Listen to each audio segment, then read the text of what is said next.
The which എന്ന Korean ഡ്രാമയുടെ ഒന്നാമത്തെ എപ്പിസോഡിന്റെ തുടക്കത്തിൽ ദോങ്ജിൻ എന്നു പേരുള്ള ഈ കഥയിലെ ഹീറോയെയാണ് കാണിക്കുന്നത്. ദോങ്ജിൻ ഒരു ഡാറ്റ മൈനർ ആണ്. പുതിയൊരു പ്രൊജക്ടിന്റെ ഭാഗമായി കസീനയിൽ വന്നിരിക്കുകയാണ് ദോങ്ജിൻ. അവൻ അവിടെ വന്നിട്ടുള്ള ഓരോ ആൾക്കാരുടെയും പെരുമാറ്റവും വസ്ത്രധാരണയും അവർ ഗെയിം കളിക്കുന്ന രീതികളും എല്ലാം നോക്കി അവരെ വിലയിരുത്തുന്നത് നമുക്ക് കാണാം. കോൺഫറൻസ് ഹാളിൽ പ്രസന്റേഷൻ ചെയ്യുന്ന ദോങ്ജിനെയാണ് ഇവിടെ നമുക്ക് കാണാനാവുന്നത്. ഗെയിം കളിക്കാനായി കസീനയിലെത്തുന്ന ഓരോ കസ്റ്റമേഴ്സിനെ കുറിച്ച് എക്സ്പ്ലെയിൻ ചെയ്ത് കൊടുക്കുകയാണ്. ഗെയിം കളിക്കുമ്പോൾ കൂടുതൽ പണം നഷ്ടമായി മെന്റലി തളർന്ന കസ്റ്റമേഴ്സിനെ സ്പെഷ്യലായി ട്രീറ്റ് ചെയ്ത് അവരുടെ ഫ്രസ്ട്രേഷൻ മാറ്റി പകരം വീണ്ടും കളിക്കാനുള്ള മോട്ടിവേഷൻ കൊടുക്കുന്ന തരത്തിലാണ് അവർ കസ്റ്റമേഴ്സിനെ ഡീൽ ചെയ്തുകൊണ്ടിരിക്കുന്നത് എന്നൊക്കെ പറഞ്ഞ് അവൻ പ്രസന്റേഷൻ അവസാനിപ്പിക്കുമ്പോൾ, ഒരു കസീനോ കൊണ്ട് ഉദ്ദേശിക്കുന്നത് എന്താണ് എന്ന് ചോദിക്കുകയാണ് അവിടെയുള്ള ഒരാൾ. എത്ര പ്രോഫിറ്റ് ഉണ്ടാക്കാൻ കഴിയുന്നോ അത്രയും പ്രോഫിറ്റ് ഉണ്ടാക്കുക എന്നതാണ് ലക്ഷ്യമെന്ന് ദോങ്ജിൻ പറയുമ്പോൾ, നമ്മുടെ അടുത്ത് വന്നിട്ടുള്ള കസ്റ്റമേഴ്സിന്റെ അടുത്ത് എത്ര പണം ഉണ്ടോ അത്രയും നമ്മുടെ പോക്കറ്റിലാക്കി മാറ്റുക. അല്ലാതെ അവർ കാർ വിറ്റതാണോ ലോൺ എടുത്തതാണോ അവർ സങ്കടത്തിലാണോ അല്ലയോ എന്നൊന്നും അന്വേഷിച്ച് അനുകമ്പ കാണിക്കേണ്ട ആവശ്യമില്ല. നമ്മുടെ കസീനോ ഒരു സോഷ്യൽ ചാരിറ്റി സംരംഭമൊന്നുമല്ല എന്നൊക്കെ അയാൾ പറയുമ്പോൾ, എപ്പോഴും എല്ലാതും നഷ്ടപ്പെടുന്ന ആൾക്കാർ ഒരിക്കലും കസീനോയിലേക്ക് തിരിച്ചു വരില്ല. അവരെ നമ്മൾ നല്ലപോലെ ട്രീറ്റ് ചെയ്യുകയാണെങ്കിൽ അവർ തീർച്ചയായും വീണ്ടും വീണ്ടും നമ്മുടെ കസീനോയിലേക്ക് തന്നെ വരും. അപ്പോൾ തീർച്ചയായും പ്രോഫിറ്റ് കൂടുക തന്നെ ചെയ്യും എന്നൊക്കെ ദോങ്ജിൻ മറുപടി പറയുന്നുണ്ട്. ദോങ്ജിന്റെ വ്യക്തതയിലുള്ള മറുപടി കേട്ട് അയാൾക്കും ആ കസീനോയുടെ ചെയർമാൻക്കും നല്ല തൃപ്തിയാവുന്നുണ്ട്. മീറ്റിംഗ് ഒക്കെ കഴിഞ്ഞ് പുറത്തിറങ്ങിയ ദോങ്ജിനെ കൂടെയുള്ള കൊളീഗ് പ്രസന്റേഷൻ നന്നായി ചെയ്തതിന് ഫുഡ് കഴിക്കാൻ പോകാൻ ക്ഷണിക്കുന്നുണ്ടെങ്കിലും ഒരു ഫ്രണ്ട് വെയിറ്റ് ചെയ്യുന്നുണ്ടെന്ന് പറഞ്ഞ് അവൻ സ്നേഹപൂർവ്വം നിരസിക്കുന്നുണ്ട്. അതിന് ഹ്യുക്കിനെ കൂടാതെ വേറെ ഏത് ഫ്രണ്ടാണ് നിനക്കുള്ളത്?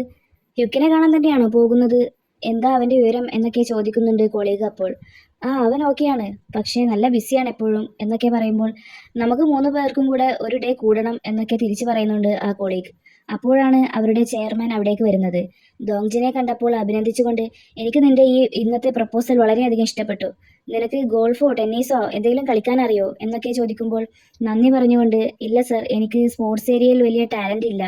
ഒഴിവു സമയത്തൊക്കെ റൂമിലിരുന്ന് ബുക്ക് വായിക്കുന്നതാണ് എൻ്റെ ഹോബി എന്നൊക്കെ വിനീതമായി മറുപടി പറയുന്നുണ്ട്. നേരത്തെ കസീനോയിൽ ഗെയിം കളിച്ച് എല്ലാ ക്യാഷും പോയി വിഷമിച്ചിരിക്കുന്ന ഒരു കസ്റ്റമറെ ദോങ്ജിന്റെ നിർദ്ദേശപ്രകാരം അവർക്ക് നല്ല ഫുഡും വിശ്രമിക്കാൻ റൂം സൗകര്യം ഒക്കെ ഒരുക്കി കൊടുത്തിരുന്നു. അയാളിപ്പോൾ തന്റെ കാർ വിൽക്കുന്നതും ആ പണം കൊണ്ട് കസീനോയിലേക്ക് തന്നെ തിരിച്ചു പോകുന്നതും ചെയർമാൻ അടക്കം എല്ലാവരും കാണുന്നുണ്ട്. ദോങ്ജിൻ പറഞ്ഞത് വളരെയധികം ശരിയാണെന്ന് മനസ്സിലാക്കിയ ചെയർമാൻ തന്റെ കാർഡ് എടുത്ത് ദോങ്ജിന് കൊടുത്ത്, ഇടയ്ക്ക് എന്നെ ഒന്ന് വിസിറ്റ് ചെയ്യൂ എന്ന് പറഞ്ഞ് അവിടെ നിന്നും പോവുകയാണ്. അതിനുശേഷം ദോങ്ജിൻ കാർ പാർക്കിങ്ങിലെത്തി തന്റെ കാറിനടുത്തേക്ക് ചെന്നപ്പോഴാണ് ആരോ തന്റെ കാറിന്റെ ഫ്രണ്ട് ഗ്ലാസ് തല്ലിയുടച്ചത് കാണുന്നത്. പോലീസ് സ്റ്റേഷനിലിരുന്ന് ദോങ്ജിനും ഡിറ്റക്റ്റീവും ക്യാമറ ഫുട്ടേജ് നോക്കുകയാണ്. ഒരാൾ മനഃപൂർവ്വം ഗ്ലാസ് തല്ലി പൊട്ടിക്കുന്നതായി നമുക്ക് കാണാം. പക്ഷേ ഫേസ് ക്ലിയർ അല്ലായിരുന്നു. ഇത് കണ്ടിട്ട് എന്തോ വിദ്വേഷം വെച്ച് ചെയ്തതുപോലെയുണ്ട്. ഇനി ലവ് അഫെയർ വല്ലതുമാണോ എന്ന് ഡിറ്റക്റ്റീവ് ചോദിക്കുമ്പോൾ, അങ്ങനെയൊന്നും എനിക്കില്ലല്ലോ, പിന്നെ ആർക്കും എന്നോട് വിദ്വേഷമുള്ളതായി എനിക്ക് തോന്നിയിട്ടുമില്ല എന്നവൻ മറുപടി പറയുന്നുണ്ട്. കേസ് ഫയൽ ചെയ്യാനായി ദോങ്ജിന്റെ പേഴ്സണൽ ഇൻഫർമേഷൻ ചോദിക്കുകയാണ് ഡിറ്റക്റ്റീവ്. ഡാറ്റ മൈനർ ആയിട്ടാണ് ജോലി ചെയ്യുന്നത് എന്ന് പറയുമ്പോൾ, ഈ ജോബിന് നല്ല സാലറി കിട്ടുന്നുണ്ടാവുമല്ലേ? ഈ ചെറുപ്രായത്തിൽ തന്നെ ഇത്രയും വിലപിടിപ്പുള്ള കാറൊക്കെ വാങ്ങാൻ കഴിഞ്ഞല്ലോ. ഇപ്പോഴത്തെ കാലത്ത് ചെറുപ്രായത്തിൽ തന്നെ ഓരോ ജോലി ചെയ്തിട്ട് വിലപിടിപ്പുള്ളതൊക്കെ എല്ലാവരും വാങ്ങിക്കുന്നുണ്ട്. അവരൊക്കെ എന്ത് ജോലിയൊക്കെയാണ് അവർ ചെയ്യുന്നത് എന്ന് ആർക്കറിയാം എന്നൊക്കെ ഡിറ്റക്റ്റീവ് പറയുന്നുണ്ട്. വീട്ടഡ്രസ് ചോദിക്കുമ്പോൾ ദോങ്ജിൻ ഇപ്പോൾ താമസിക്കുന്ന സ്ഥലത്തെ അഡ്രസ്സ് കൊടുക്കുന്നുണ്ട്. അപ്പോഴാണ് അവർക്ക് തൊട്ടരികിലുള്ള അടിപിടി കേസിൽ വന്നിട്ടുള്ള 2 പേർ വീണ്ടും അടിയുണ്ടാക്കുന്നത്. ഡിറ്റക്റ്റീവ് അവരെ പിടിച്ചു മാറ്റാൻ ഹെൽപ്പ് ചെയ്തതിനു ശേഷം ദോങ്ജിന്റെ അടുത്തേക്ക് വരുമ്പോൾ, അവർ കേസൊന്നും ഫയൽ ചെയ്യാൻ ഉദ്ദേശിച്ചിട്ടില്ല എന്നാണ് എനിക്ക് തോന്നുന്നത്. അവർ ഒരേ വീട്ടിൽ താമസിക്കുന്ന സഹോദരങ്ങളോ അല്ലെങ്കിൽ കൂട്ടുകാരോ ആയിരിക്കണം എന്നൊക്കെ ദോങ്ജിൻ പറയുകയാണ്. അതെങ്ങനെ നിനക്ക് മനസ്സിലായി എന്ന് സംശയത്തോടെ ഡിറ്റക്റ്റീവ് ചോദിക്കുമ്പോൾ, ഒരാളുടെ ഷർട്ടിലെ നീലക്കറയും മറ്റാളുടെ സോക്സിലെ നീലക്കറയും കാണിച്ചു കൊടുത്ത്, ഒരേ ഡിറ്റർജന്റ് യൂസ് ചെയ്ത് ഒരേ മെഷീനിലിട്ട് വാഷ് ചെയ്തത് കൊണ്ടാവണം ഇത് വന്നിട്ടുള്ളത്. അതുപോലെ അവർ വെള്ളം കുടിക്കുന്ന ശൈലി കണ്ടാൽ ഒരുമിച്ച് താമസിക്കുമ്പോൾ കിട്ടുന്ന ശീലം പോലെയാണുള്ളത്. പോരാത്തതിന് 2 പേരുടെ ഡ്രസ്സിലും പെറ്റിൻ്റെതാവണം ഒരേപോലത്തെ രോമങ്ങൾ കാണാനുണ്ട് എന്നൊക്കെ പറയുകയാണ് ദോങ്ജിൻ. അവന്റെ നിരീക്ഷണ ശക്തിയിൽ അഭിനന്ദിച്ച് ഡിറ്റക്റ്റീവ് ഒരാളുടെ തോളിൽ നിന്നും മറ്റാളുടെ പാൻറിൽ നിന്നും രോമം എടുത്തു പിടിച്ച്, നിങ്ങൾ സഹോദരങ്ങളാണോ എന്ന് ചോദിക്കുകയാണ്. അവർ 2 പേരും അതിനെ മറുപടി പറയും മുമ്പ് തന്നെ ചൂടായിക്കൊണ്ട് അവരുടെ അമ്മ അങ്ങോട്ട് വരുന്നുണ്ട്. അവരുടെ കയ്യിൽ ഒരു പട്ടിക്കുട്ടിയും ഉണ്ടായിരുന്നു. പോത്തുപോലെ വളർന്നിട്ടും എന്നെ ഇങ്ങനെ നാണം കെടുത്താനായി ഉണ്ടായ ജന്മങ്ങൾ എന്നൊക്കെ പറഞ്ഞ് അവരെ 2 പേരെയും തല്ലാനോങ്ങി പോലീസിനോട് സോറി പറഞ്ഞ് അവരെ അവിടെ നിന്നും കൂട്ടിക്കൊണ്ടുപോകുന്നുണ്ട്. അതിനുശേഷം ദോങ്ജിൻ പോകാൻ നിൽക്കുമ്പോൾ, നിന്റെ കേസിനെ കുറിച്ച് എന്തെങ്കിലും ക്ലൂ കിട്ടിയാൽ ഉടനടി നിന്നെ അറിയിക്കാം എന്ന് ഡിറ്റക്റ്റീവ് പറയുന്നുണ്ട്. ഒരു കുറ്റവാളിയെ പിടിച്ചു കൊണ്ടുപോകുന്ന ഡിറ്റക്റ്റീവിനെയാണ് അടുത്തതായി കാണിക്കുന്നത്. ദോങ്ജിന്റെ ബെസ്റ്റ് ഫ്രണ്ടായ ഹ്യുക്കായിരുന്നു അത്. ആ ഡിറ്റക്റ്റീവ് ദോങ്ജിനെ ഫോൺ വിളിച്ച് സോറി ട്ടാ, നല്ല തിരക്കിലായി പോയി, കുറച്ചു നേരം കൂടി വെയിറ്റ് ചെയ്താൽ മതി, അപ്പോഴേക്കും ഞാൻ അവിടെ എത്താം എന്ന് പറയുമ്പോൾ നീ തിരക്കിട്ടൊന്നും വരണ്ട, ഞാൻ നിന്നെ അങ്ങോട്ട് വിളിക്കാൻ നിൽക്കായിരുന്നു. ഇവിടെ മീറ്റിംഗ് ഒക്കെ കഴിഞ്ഞ് എല്ലാവരും കൂടെ ഫുഡ് കഴിക്കാൻ വന്നിരിക്കുകയാണ്. നിനക്കറിയാലോ അവരോട് എക്സ്ക്യൂസ് ഒക്കെ പറഞ്ഞ് പെട്ടെന്ന് ഇറങ്ങാനൊന്നും സാധിക്കില്ല എന്ന്. അപ്പോൾ നമുക്ക് പിന്നെ ഒരു ദിവസം മീറ്റ് ചെയ്യാമെന്ന് പറയുകയാണ് ദോങ്ജിൻ. തെല്ലൊരു നിരാശ അവൻ്റെ മുഖത്തുണ്ടെങ്കിലും അവൻ ഒരു നെടുവീർപ്പോടെ സാധാരണ കഴിക്കാറുള്ള ഗ്രാൻഡ്മയുടെ റെസ്റ്റോറൻറ്റിലേക്ക് കയറുകയാണ്. ഇന്ന് നീ ഒറ്റയ്ക്കേ ഉള്ളൂ, ജങ്ഹ്യൂക്ക് വന്നില്ലേ എന്ന് ഗ്രാൻഡ്മ ചോദിക്കുമ്പോൾ ഞാൻ നല്ല ബിസിയായിരുന്നു, അവനെ വിളിക്കാൻ കഴിഞ്ഞില്ല, അതാ ഒറ്റയ്ക്ക് വന്നത് എന്ന് മറുപടി പറയുന്നുണ്ട് അവൻ. ഫുഡൊക്കെ കഴിച്ചു കഴിഞ്ഞ് അവിടെ നിന്ന് ഇറങ്ങി ദോങ്ജിൻ കാറൊന്നും ഇല്ലാത്തതുകൊണ്ട് മെട്രോ വഴിയാണ് വീട്ടിലേക്ക് പോയിക്കൊണ്ടിരിക്കുന്നത്. അപ്പോഴാണ് തൊട്ടടുത്തിരിക്കുന്ന ഒരു സ്കൂൾ കുട്ടികൾ എന്തൊക്കെയോ കമൻ്റ് അടിച്ച് ഒരു വീഡിയോ എടുക്കുന്നത് ദോങ്ജിൻ ശ്രദ്ധിക്കുന്നത്. ഡ്രങ്കണായ ഒരു പയ്യൻ ഒരു പെൺകുട്ടിയോട് അവൻ്റെ ഇഷ്ടം കോൺഫസ് ചെയ്യുമ്പോൾ അവൾ എതിർക്കുകയാണ്. ആ പയ്യനാണെങ്കിൽ ഒട്ടും സമ്മതിക്കാതെ അത്രക്കും ഇഷ്ടമായിട്ടാണ് എന്നൊക്കെ പറയുന്നുണ്ട്.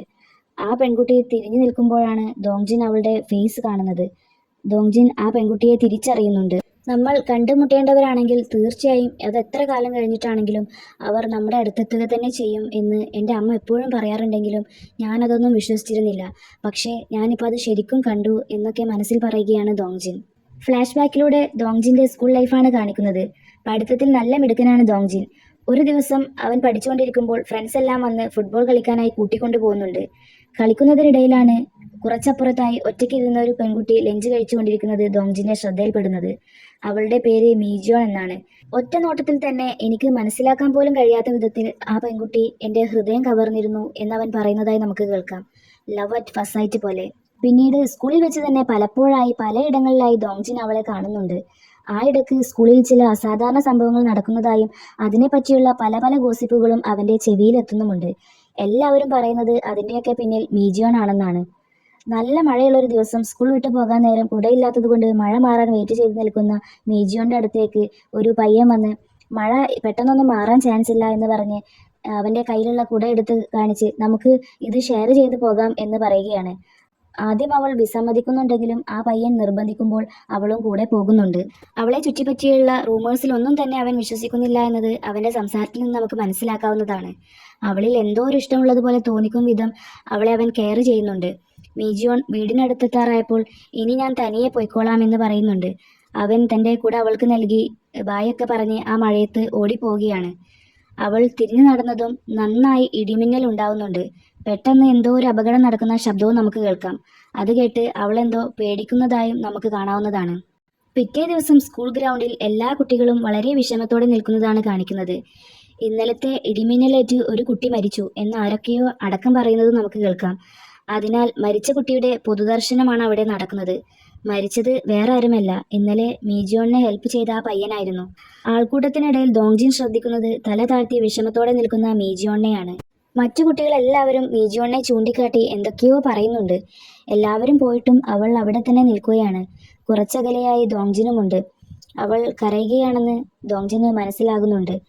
അടുത്ത സീനിൽ ലൈബ്രറിയിൽ പഠിച്ചുകൊണ്ടിരിക്കുന്ന ദോങ്ജിനെയും കൂട്ടുകാരെയുമാണ് കാണിക്കുന്നത്. അവരും മീജിയോണിന് ചുറ്റും നടക്കുന്ന ഗോസിപ്പുകളെ കുറിച്ചാണ് പറഞ്ഞുകൊണ്ടിരിക്കുന്നത്. ആ പയ്യൻ മിന്നലേറ്റ് മരിച്ചത് മീജിയോണിൻ്റെ അടുത്ത് വെച്ചായിരുന്നെന്നും മീജിയോണിനോട് സംസാരിച്ച ഒരു കുട്ടിയെ തേനീച്ചകൾ ആക്രമിച്ചെന്നും അവളോട് ആരടുക്കുന്നുവോ അവർക്കെല്ലാം എന്തെങ്കിലും ആപത്തുകൾ ഉണ്ടാകുമെന്നും ദോങ്ജിൻ്റെ ഫ്രണ്ട് പറയുന്നുണ്ട്. അവളുടെ ക്ലാസ്സിലെ കുട്ടികൾ അവളെ എന്താ വിളിക്കാന്നറിയോ? വിച്ച് എന്നാണ് വിളിക്കുന്നത് എന്നും കൂടെ പറയുമ്പോൾ അങ്ങനെയൊന്നും ഒരാളെ കുറിച്ച് പറയാൻ പാടില്ല. ഇങ്ങനെയൊക്കെ സംഭവിക്കുന്നത് അവളുടെ മിസ്റ്റേക്ക് കൊണ്ടൊന്നല്ല. ആ ഇൻസിഡൻ്റ് ഒക്കെ നടക്കുമ്പോൾ അവൾ അവിടെ ഉണ്ടാകുന്നത് വെറും ഒരു കോയിൻസിഡൻസ് മാത്രമാണ്. ഇപ്പോൾ ഒരു ഉദാഹരണം പറയുകയാണെങ്കിൽ നമ്മുടെ സ്കൂൾ സ്റ്റോറിൽ നിന്ന് എന്നും ഐസ്ക്രീം കളവ് പോകുന്നുണ്ടെന്ന് വിചാരിക്കുക. നീയാണെങ്കിൽ ബ്രേക്കിൻ്റെ സമയത്ത് അവിടെ പോകുന്നുണ്ട്. അപ്പോൾ നീയാണ് കള്ളൻ എന്ന് പറഞ്ഞാൽ നിനക്കത് അംഗീകരിക്കാൻ കഴിയുമോ എന്നൊക്കെ ദോങ്ജിൻ പറയുമ്പോഴേക്കും ടീച്ചർ അവിടേക്ക് വരുന്നുണ്ട്. ശബ്ദമുണ്ടാക്കാതെ എക്സാമിനുള്ളത് പഠിക്കാൻ പറയുമ്പോൾ അവർ പിന്നെ ഈ ഒരു ഡിസ്കഷൻ അവിടെ നിർത്തുകയാണ്. പിന്നീട് ദോങ്ജിൻ്റെ വീട്ടിലെ രംഗമാണ് കാണിക്കുന്നത്. അവൻക്കൊരു അമ്മ മാത്രമേ ഉള്ളൂ. ഫുഡ് ഉണ്ടാക്കിക്കൊണ്ടിരിക്കുന്ന അമ്മയോട് ക്യാമറയിലിടാൻ ബാറ്ററി ആവശ്യപ്പെടുകയാണ് ദോങ്ജിൻ. അവൻ സ്കൂൾ പിക്നിക്കിന് പോകാനുള്ള തയ്യാറെടുപ്പിലാണ്. നമ്മുടെ എല്ലാവരുടെയും പോലെ തന്നെ അമ്മയുടെ കയ്യെത്തിയില്ലെങ്കിൽ കൺമുന്നിൽ ഉണ്ടായാലും നമ്മൾ കാണില്ല എന്ന അവസ്ഥയാണ് ഇവിടെ ഉള്ളത്. അവൻ കുറേ തിരഞ്ഞിട്ടും കിട്ടാത്ത ബാറ്ററി അമ്മ വന്ന് എടുത്തു കൊടുക്കുന്നുണ്ട്.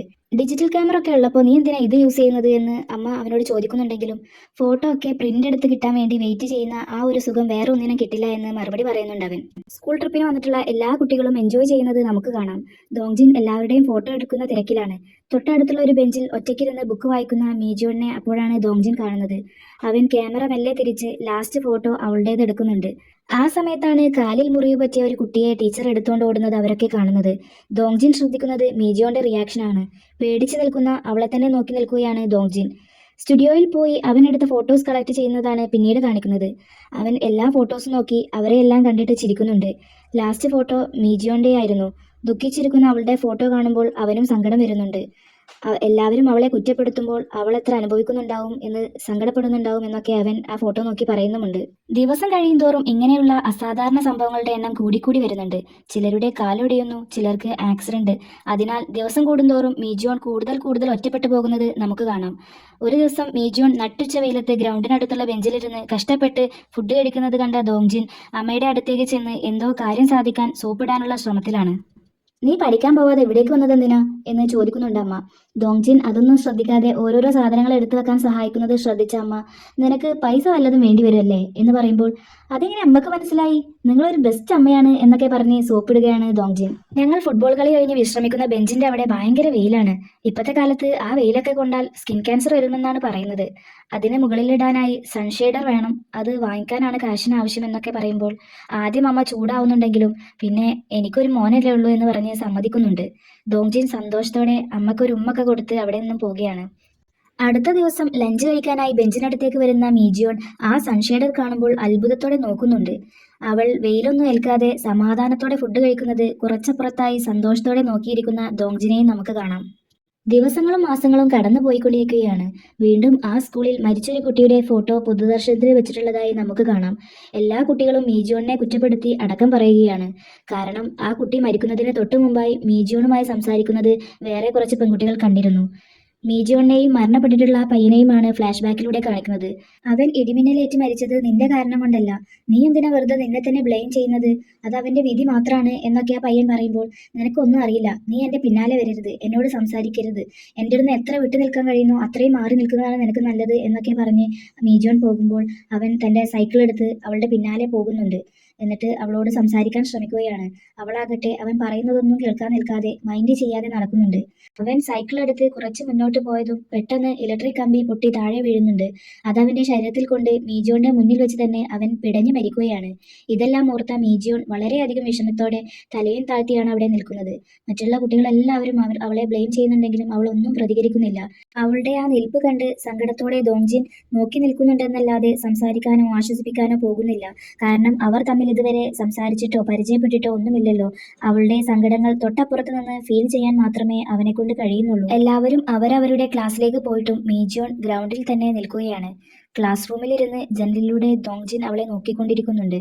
വിഷമത്തോടെ കുറെ നേരം അവിടെ തന്നെ നിന്നതിനു ശേഷം അവൾ പോകാൻ ഒരുങ്ങുകയാണ്. ഒന്നുകൂടെ സ്കൂളിലേക്ക് തിരിഞ്ഞു നോക്കിയ ശേഷം ബാഗ് പോലും എടുക്കാതെ അവൾ നടന്നു നീങ്ങുകയാണ്. അവൾ സ്ഥിരം ഇരിക്കാറുള്ള ബെഞ്ചിലേക്കും നോക്കുന്നുണ്ട്. കുട്ടികൾ അതിന്മേൽ വിച്ച് നീ ഒരു ശാപാണ് എന്നൊക്കെ പലതും എഴുതി വെച്ചതും അവൾ കാണുന്നുണ്ട്. പിന്നീട് അവൾ ഒരിക്കലും ആ സ്കൂളിലേക്ക് തിരിച്ചു വന്നിട്ടില്ലെന്ന് ദോങ്ജിൻ ബാക്ക്ഗ്രൗണ്ടിൽ പറയുന്നതായി നമുക്ക് കേൾക്കാം. ഇതെല്ലാം ഓർത്ത ദോങ്ജിൻ അവളെ കണ്ടതിൽ മനസ്സാൽ സന്തോഷിക്കുന്നുണ്ട്. മീജിയോൺ ആ പയ്യനോട് ചൂടായിക്കൊണ്ട് ഒരു സ്റ്റേഷനിൽ ഇറങ്ങുമ്പോൾ പിന്നാലെ അവനും ഇറങ്ങി അവൾ പോകുന്നിടത്തേക്കെല്ലാം ഫോളോ ചെയ്തു പോകുന്നുണ്ട്. ആരോ തന്നെ ഫോളോ ചെയ്യുന്നുണ്ടെന്ന് മനസ്സിലാക്കിയ അവൾ തിരിഞ്ഞു നോക്കുമ്പോഴേക്കും ദോങ്ജിൻ ഒളിച്ചു നിൽക്കുന്നുണ്ട്. ഞാൻ മറ്റൊന്നും ചിന്തിക്കാതെ അവളെ പിന്തുടർന്നതാണ്. ഞാൻ എന്താ ചെയ്യാൻ പോകുന്നതെന്ന് എനിക്കെന്നെ മനസ്സിലാവുന്നില്ല.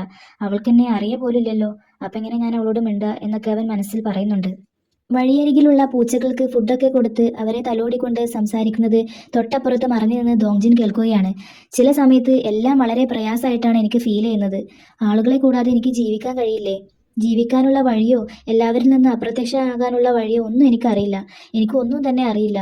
ഒരു പക്ഷേ ഞാൻ ഇന്നും ആരെങ്കിലുമൊക്കെ വേദനിപ്പിച്ചിട്ടുണ്ടായിരിക്കും എന്നൊക്കെ അവൾ സങ്കടത്തോടെ പറയുന്നത് കേട്ട് ദോങ്ജിൻ, നീ എവിടെയായിരുന്നാലും സുഖമായി ജീവിക്കുന്നുണ്ടാവും എന്ന് ഞാൻ പ്രതീക്ഷിച്ചിരുന്നു.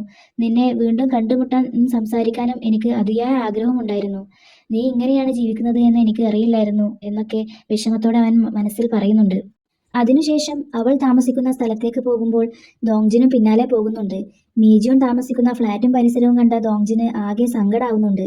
നീയും ഞാനും കുറേ നാളുകൾക്ക് ശേഷം ഇങ്ങനെ കണ്ടുമുട്ടിയതിന് പിന്നിൽ തീർച്ചയായും എന്തെങ്കിലും ഒരു കാരണം ഉണ്ടാവും. നമ്മൾ കണ്ടുമുട്ടേണ്ട ആളുകളാണെങ്കിൽ തീർച്ചയായും നമ്മുടെ അടുത്തേക്ക് തന്നെ വരും. ഒരു ഡെസ്റ്റിനി പോലെ എന്നൊക്കെ പറയുകയാണ് അവൻ. അടുത്ത സീനിൽ ദോങ്ജിന്റെ ഓഫീസാണ് കാണിക്കുന്നത്. തലേന്ന് നടന്നതെല്ലാം ചിന്തിച്ചു നിൽക്കുന്ന ദോങ്ജിൻ പെട്ടെന്ന് മെട്രോയിലുള്ളപ്പോൾ ആ പെൺകുട്ടി വീഡിയോ എടുത്തിരുന്നത് ആലോചിച്ച് വേഗം തന്നെ സെർച്ച് ചെയ്ത് നോക്കുന്നുണ്ട്. അവർ മെട്രോയിൽ നിന്ന് ഇറങ്ങുമ്പോൾ തന്നെ മീജോന് ഇഷ്ടം പറഞ്ഞിട്ടുള്ള ആ പയ്യനും അവളുടെ പിന്നാലെ ഇറങ്ങാൻ ശ്രമിക്കുന്നതും പെട്ടെന്ന് ഹാർട്ട് അറ്റാക്ക് വന്ന് അവിടെ കിടന്ന് തന്നെ മരിക്കുന്നതും ആ കുട്ടികൾ എടുത്തിട്ടുള്ള വീഡിയോയിൽ കാണിക്കുന്നുണ്ട്. ഇത് കണ്ട ദോങ്ജിൻ ആകെ ഷോക്കായി പോവുകയാണ്. ദോങ്ജിനും അവന്റെ ഫ്രണ്ട് ഹ്യുക്കും കൂടെ ഡ്രിങ്ക്സ് ഒക്കെ കഴിക്കുന്നതാണ് അടുത്തതായി കാണിക്കുന്നത്. ഒന്നും മിണ്ടാതെ കുറേ നേരമായി ഡ്രിങ്ക്സ് കഴിച്ചുകൊണ്ടിരിക്കുന്ന ദോങ്ജിനെ നോക്കി നീ ഓക്കെ അല്ലേ, എന്തെങ്കിലും പ്രോബ്ലം ഉണ്ടോ എന്ന് ഹ്യുക്ക് ചോദിക്കുമ്പോൾ ഈ ലോകത്ത് അസാധാരണമായ പല സംഭവങ്ങളും നടക്കുന്നുണ്ടെന്ന് നീ വിശ്വസിക്കാറുണ്ടോ? സാലീസ് ലോയിൽ പറയുന്നതൊക്കെ ശരിയാണോ? ഒരാളെ കുറെ കാലമായി ഡെത്തിൽ ഒരു ശാപം പോലെ പിന്തുടരുന്നുണ്ടെന്ന് പറഞ്ഞാൽ നീ അംഗീകരിക്കുമോ എന്നൊക്കെ ദോങ്ജിൻ ചോദിക്കുകയാണ്.